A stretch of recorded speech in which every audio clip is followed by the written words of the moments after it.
Strengthening social bonds, navigating social cohesion, building connections and nurturing Singapore's younger generation. These are some of what's needed as the country aims to become a we-first society. Several Singapore leaders discussed these themes at the annual Singapore Perspectives Conference, organised by the Institute of Policy Studies. They also touched on how Singaporeans connect today and where gaps remain.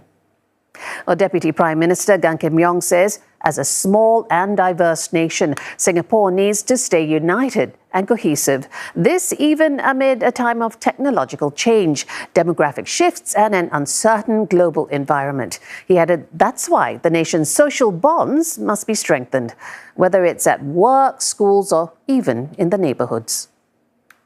Even in a digital age, what matters is not just how we are connected, but how connected we are to one another.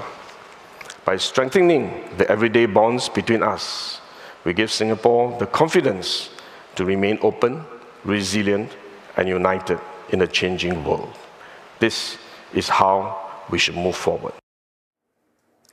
Now, Acting Transport Minister Jeffrey Siao also says Singapore should aim to balance racial and religious harmony through more intentional efforts and inclusive practices. That's as interests become more diverse and alternative affiliations emerge. But Mr. Siao also called for more integration efforts as immigration rates increase, and that's to retain the dynamism of Singapore's society and economy. Newcomers need to consciously want to integrate, contribute to the community, abide by our norms and understand what it means to be Singaporean. And Singaporeans have to be open-minded too, to accept that the identity that we have today will evolve and to be understanding that it takes time for newcomers to adapt to our local customs and practices. Meanwhile, building a we-first society starts from nurturing the younger generation as the main driver, not the government. And that's according to Acting Minister for Culture, Community and Youth, David Neo. Another way would be for the government, citizens and the private sector to work in tandem to build the community together and create meaningful connection between the different stakeholders.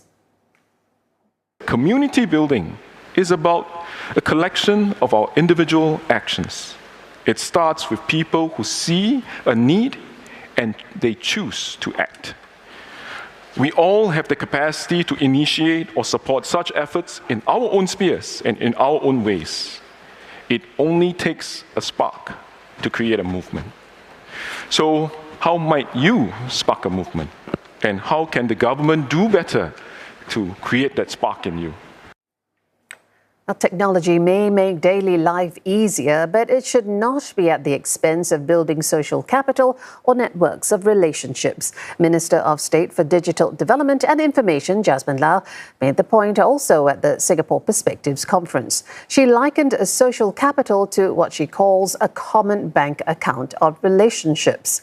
Ms. Lau also cited recent studies released last week that showed friendship circles in Singapore shrinking over time, with some finding it hard to relate to others in society. She urged Singaporeans to beef up the country's social capital.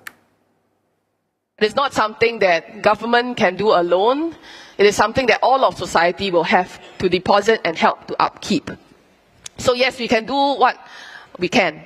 We can build the social spaces, we can build community spaces, opportunities for connection, sports centers, but everybody, end of the day, has to invest in it because all of us at some point will draw down on it.